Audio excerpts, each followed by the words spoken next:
Hello, I'm Shaunelle, and this is the next episode of Crap Now What? This podcast is designed for you to have details in life's ever changing world of finances and mindset, and have the opportunity to catch little nuggets. So, if this is the first time that you've ever found me, my purpose is to share with you concepts and ideas that are totally coming out of left field from time to time, totally from my own experience, usually woven with different concepts of finances. But the spirit of it is for you to be as informed as possible versus uninformed. So if you have caught this, as I said, for the first time, hang on, because I'm going to bring a very interesting scenario to you today. If you've watched my podcast before, if you've seen this in any of the other social media formats, I will continue to share with you the same spirit of concepts, because what I want you to do is to understand that someone that works with me, I am an untaxed retirement strategist, and my goal for you is to know as many things possible as you start to plan for your future. We're going to talk today about an experience that I had with customer service, or honestly, the lack thereof. And what's amazing and why it's very important, and I might get a little feisty about this, to be honest, is that as a person steps back, things in finances, especially, also weave into your experience with customer service. And most people, when they start to think about their finances, start to think about, am I going to roll this over? Am I going to invest in this? Am I going to go down this path? Oh, golly, my debt is really getting high. How do I approach that? Any decision that needs to be faced takes a little bit of courage and a little bit of gumption to be able to do it. It's that getting out of bed. It's that, okay, I'm ready to tackle this, or I'm ready to spend the time to do the research. And I had a very interesting experience that I'm going to weave into this concept of how life plays a role in finances. And this particular situation is one I think a lot of people could relate to. It is the use of, and I'm not really trying to attack Zoom as a company here, because I don't think I really want the wrath of a very large company coming after me, even if they discover me. But I am going to use this as a very real example of how I approach my thinking and how people should be taken care of. In 2019, on a daily basis, about 10 million people were using Zoom. By the pandemic, 2020, on a daily basis, that number had jumped to 300. 300 million a day. We all know it. We all lived it. This is part of the reason why it's a pain point for me right now, because quite honestly, even if the higher ups of Zoom called me on this, I would say you never pivoted. You still kept your corporate model the same way, still kept providing the same thing, but you had to scale up to a larger group of people. Where I'm going with this idea is that one of the largest providers had to pivot, and had to pivot to be able to have more bandwidth to help take care of more people. And I'm sure they did an amazing job that way. Almost everybody all of a sudden had to become a Zoom user. Zoom, Google Teams, anything, but in this particular case, I'm going to talk about Zoom. Whether you're working remote for a company and they have a technology team behind them, whether you're a small business owner just starting up, you found yourself maybe even just starting a whole new business, and had to learn Zoom, subscribe to Zoom, get Zoom, start to meet with Zoom in order to thrive and survive. Even if you're a small business owner that has a storefront, Zoom became a part of it. My recent experience with Zoom, as many other people probably can relate, there's hardly a situation in the world where a company like Zoom, I ran into this recently with Adobe, my Acrobat license. This happens as business owners on a regular basis and individuals on a regular basis, students even run into this, that there are updates that we probably didn't need. We're moving along in life just fine, using our technology just fine. Uh, all of a sudden, Zoom does an update. And in my personal situation, I record a large percentage of my client meetings so that they have that recording post visit and have the opportunity to be able to review, because we're talking about numbers, and numbers are not always the easiest to track. We're talking about concepts, we're talking about strategies that could and will improve a person's financial status. So the recording is very important. There was an update. And now I'm going to get a little fired up because I'm a human being and a business owner that really just wanted to be able to send the recording. All of a sudden, recording, not that easy to find. Years and years of doing this. Recordings, easy to grab.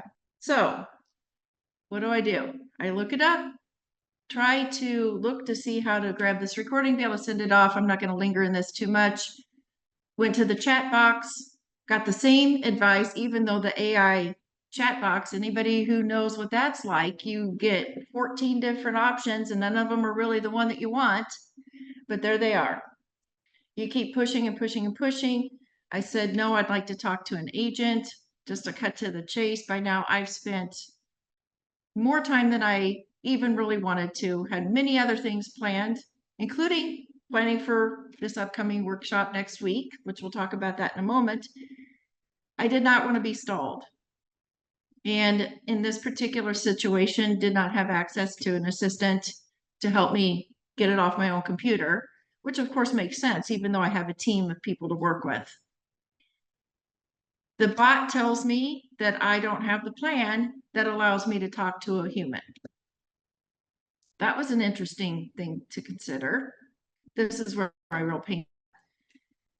So I call in on the 888 number, find out the exact same thing. I don't have the plan as a business owner who does business in at least 85% of the states, licensed in almost all of them, but on a regular basis, doing business all over the country. I all of a sudden find out that I don't have a plan that allows me to talk to a human. In my opinion, that's wrong. I should be able to call up somebody and get technology. Now I'll back up. Even before I found out that I didn't have the plan to talk to the human, the buttons, it was worse than trying to activate a credit card. The first question when I called was, what is your number? Your 9-digit, or excuse me, it's a 10-digit number. What is your meeting ID? Okay, well, I didn't exactly have it handy, and it wasn't exactly on any of the windows that I had pulled up because I was trying to solve my own issue. It was not in, did not have my profile up to look at my profile, which the recording kindly told me, look in your profile. Next up, what is your 6-digit passcode? Good Lord. Who has that handy? So here I am getting cut off again, have to dial in now the third time, just to find out the same thing that the bot told me, which I should have known wasn't lying to me, that I didn't have the plan to talk to a person. Would I like to talk to sales? So to solve my problem, they was going to try to upgrade me. Long story short on that, just in case you're curious, in order to talk to a person, you need to have the $200 a month plan and have about 100 seats. So you have to be worthy. we won't get too sarcastic about that, worthy to be able to talk to technology. This is where I think, back to my original point, I think that Zoom has a miss in the fact that they moved up, but they didn't change their thinking about the type of people that are using their systems. Many, many more small business people, teachers, other educators, students, so many more people were tapped into their technology.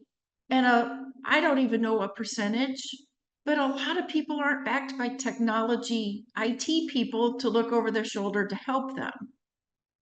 And the point is that that type of thing is draining. Those types of things, that was amazingly draining to me. It just hit me at the wrong time. I got it all resolved, took care of my own issue. Anyway, amazingly draining. Small business owners, I can't think of anybody who would really want to put up with that, to be honest, to take up almost 2 hours of their time. And yes, maybe I beat my head against the wall a little longer than possible, but I finally kind of got reined in and I got sucked in to hear how bad is this going to keep going. The issue is that people don't have that kind of time. And a person should be able to call and talk to a person. And what's important to someone like you, if you're still hanging on to say, okay, Shaunelle, make your point, is that when a person's ready to do something, they're ready to make decisions. When a person is ready to consider if they're going to sign up for their 401k, they want to have the information that is going to be at their fingertips to understand. If a person is about to be in retirement and they are ready to roll over their money, when they go to talk to the company that is hosting their dollars, where their funds are at, and they're met with all these different layers in order to find out how to properly do the paperwork, give permission to roll over their money. Nobody wants a half an hour or 45-minute call. Nobody wants to be moved around to 2 or 3 different places and to be drained of proper identification over and over and over again. This is where someone like myself and my team does come in, because we live in a spot where we're not having to be in one lane. We're an advocate. I'm a third party specialist that looks at the whole picture and how to move the parts together.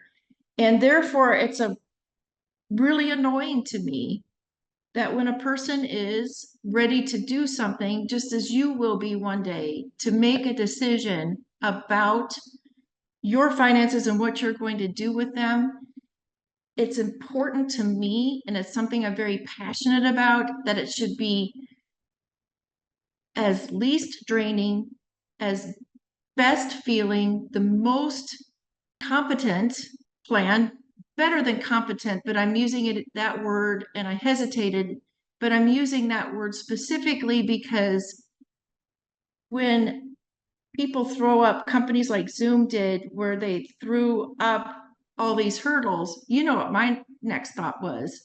How much longer am I going to use Zoom? I'm probably going to end up continuing to do so, because that's still kind of like, it's like the Coca-Cola and the Kleenex of the world. It's like, that's just the word that people use, even if they're going to end up on Google Teams. But that's what people go through when they go to work on their finances. And when those roadblocks happen, we naturally retreat. We're exhausted. It was a pain. We just spent half of our one day off, or we took a half a day off. And now we were met with these setbacks, with these frustrations, and now it's no fun. And you know who's the loser in all that? The person whose money it is. Because when it gets set back, then it could cost us money in the market. It could cost us extra fees somewhere. There are so many places that if we act like a human and we retreat because we're exhausted and we were met with these objections and extra obstructions in order to do what we wanted to get done, then we are the ones who get hurt. So yes, I'm a little bit on a bandwagon today and challenging anybody who's listening to this to number one, if you're a company or a business owner and you're putting up obstructions that can potentially frustrate your customers, then yeah, you might want to look at that and take a hard look at it. If you are an individual, a business owner, anybody who has money that they are wanting to do something or the best that they can with it, that's everybody, by the way, and you find that you're being met with challenges and objections and energy drainers, or what do they say, an energy vampire, then it's okay. It's okay to look for other avenues for people who are willing to be advocates, for people who feel very strongly that you have the best experience possible and you have the best resources possible. It's not okay when a person has one life, one family, one direction to have obstacles. They should have the most information possible. It should be available. It should not be hard to get. So what I want you to do is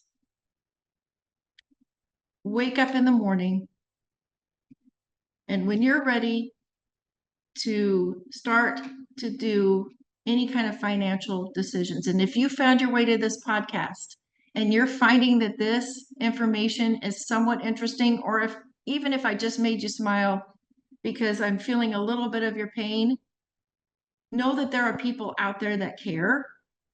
And if you're not ready, but you know someone and you can share the spirit of where I'm coming from, that spirit of how to get past the crap, now what? Because it's not fair. It's not fair for a person to be drained of energy and be turned away in a way. It's not okay to be discouraged when you could already be facing a crap, now what situation, and then now you're finding even more obstacles. So, as I was saying, if you like what I have to say, please keep tuning in. The goal is, and we do this almost every Monday, drop a new podcast. This one's a little bit short. It's a little bit more short and passionate. Some of them are going to be a little bit longer and be very specific about a special segment of finances. This one's a little bit more about our feelings and how they're tied to our financial future. If you like this topic, please share. Please follow, subscribe, whatever invitation you've got. I am the owner of Blazing Star Wealth Strategies. You'll find anything in the socials under Blazing Star. You can follow. I would love to have it. If you have an example of a company that's frustrated the heck out of you, I would love to hear about it. This could be a forum to vent just a little bit too, like I just did to anybody who's listening.